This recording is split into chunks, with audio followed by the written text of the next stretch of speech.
Hi, I'm Mark. I'm a registered nurse, and today I am going to be educating about e-cigarettes or Juuls or whatever you want to call them. There's many different names that they go by. One is just e-cigarettes, another is electronic nicotine delivery system.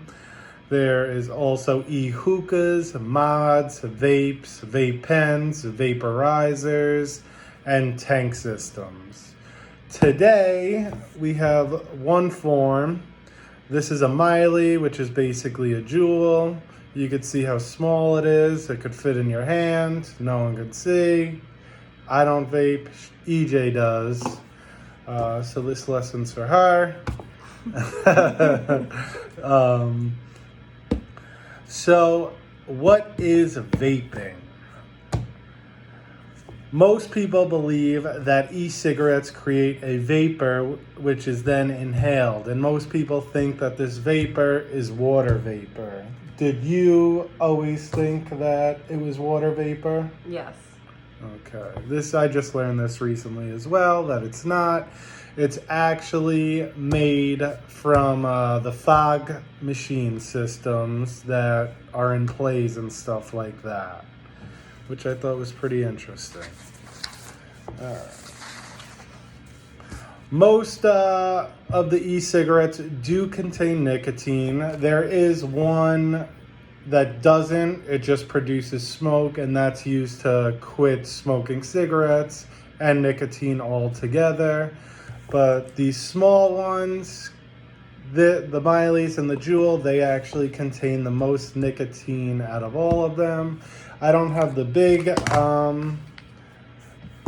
e-cigarette, but this is the e-cigarette juice, and the juice is actually a problem because a lot of this can be fake or counterfeited, so you don't actually know what you're getting because it's not properly regulated yet. All right, let's go over what is in an e-cigarette or the aerosol. Like I said, all e-cigarettes basically contain nicotine and other substances that are addictive and can cause lung disease, heart disease, and cancer. Did you know that it causes heart disease? Not specifically heart disease, but I assumed cancer And lung problems. and lung problems. When you were smoking any of these, have you ever developed any lung issues? I had a lung infection once and I had to take antibiotics. Alrighty. Also, there's evidence that nicotine can harm brain development of teenagers, which most teenagers use this, and it's becoming a big issue in America.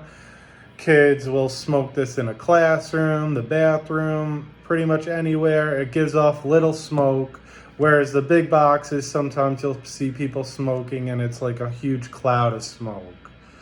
Another interesting thing I found out about e-cigarettes is that different flavors cause different problems. Did you know that at all? Not at all. Not at all. And just because e-cigarettes are relatively new, not the best research is available with the flavoring chemicals. They're doing all these tests now to find out which flavors are the worst for you, and so on. And let's see. So, I'm assuming e-cigarettes cause cancer, but there is no definitive study that shows that e-cigarettes 100% cause cancer. The next topic I want to talk about is just some more of the stuff that is in the electronic cigarette. So a main thing is the propylene glycol, which I just told you about earlier. That's the fog machine that's in it. Another thing is nicotine, which I said. Nicotine is highly addictive. It increases the blood pressure, the heart rate. It increases the flow of blood to the heart, and it narrows the arteries, which regular cigarettes do as well. Other components that are found in e-cigarettes is formaldehyde, which is a known carcinogen. It can irritate the skin, the eyes, the nose, throat, and it does cause cancer. There's also medical particles in the fluid, which contain copper, nickel, silver, and silicate particles.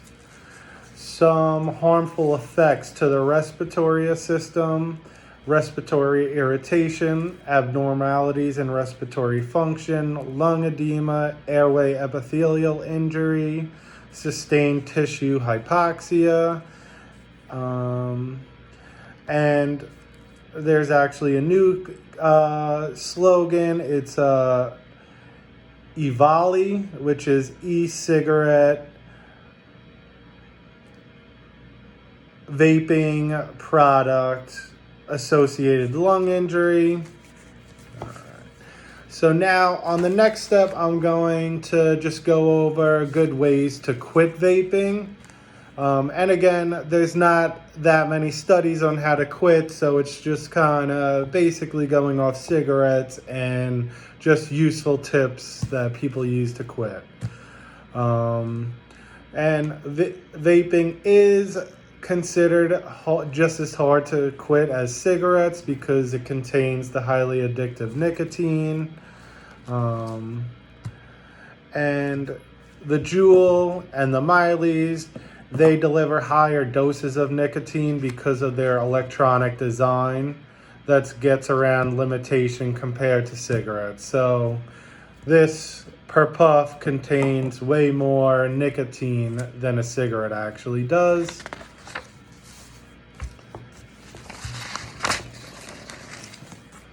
So some other side effects that are, no, sorry, gonna pass that. All right.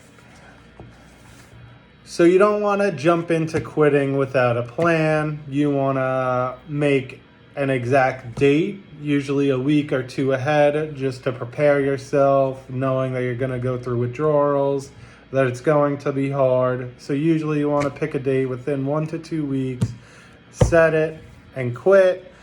Another helpful tip would be you want to understand why you are quitting vaping. Have you thought of quitting vaping recently?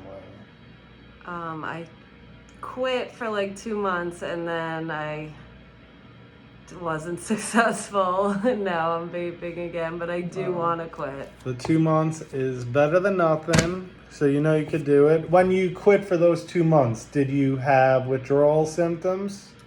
Only for like the first 3 days maybe. Okay, that's actually not bad. So you want to understand why you want to quit. Is it because of health reasons? Is it because of how costly it is? Or it just might be affecting your everyday life because you're addicted to something and you might either have to go outside to smoke and stop what you're doing.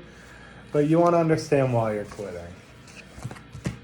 Another helpful tip is you could quit nicotine all at once, or you could go another route by just quitting the e-cigarette, and you might want to jump on like a nicotine gum or lozenge, or they even have the patch if you're afraid of just quitting altogether. And this can help with your withdrawal symptoms because you're getting a steady dose of nicotine. You also want to find resources to help you quit. This could just be a hotline you could call. There's a number here, which it's free. It's 1-800-QUIT-NOW or 1-800-784-8669. There's also an app you could actually download where you can speak to an expert online and just be texting if that's a different way where you don't want to talk on the phone and you could just communicate through text message.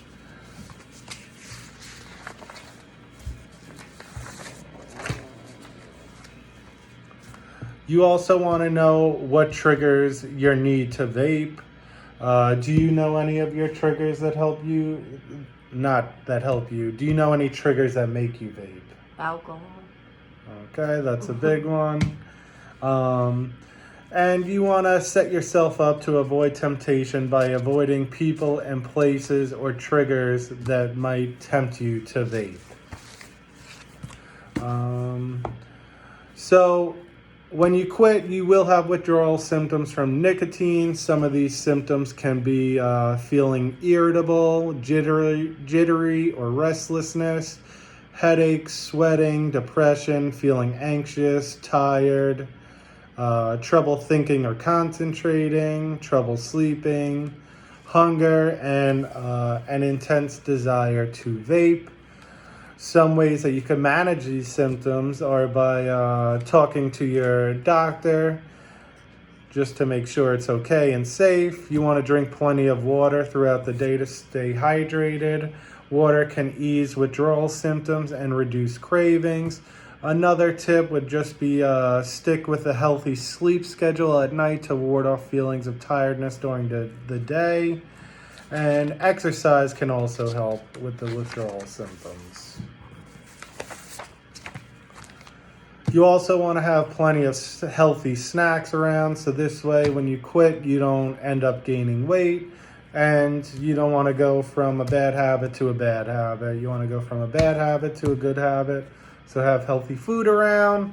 And 4 tips that can help you beat your vape cravings. You want to, when you get a craving, you want to stop what you're doing and try something different, change a routine. Maybe you want to get up, walk around.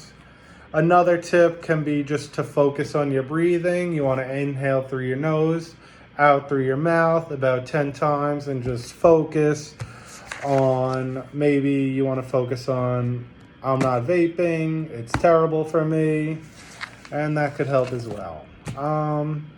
Another is just getting physical, take a walk, start exercising. Again, quit the bad habits, start a good habit. Or you could take out your phone, contact a friend, a family member, or just play a game. And that is it on my helpful tips to quit. I just want to ask you a few questions. Did you have any go-to techniques that helped you with your cravings or anything? Well, I had also stopped drinking for a few months because I wanted to quit, and I thought in the beginning that would be helpful. But exercise is definitely a huge one. I feel like that was the one that really helped me the most. All right, cool. And last question. I just forgot it. I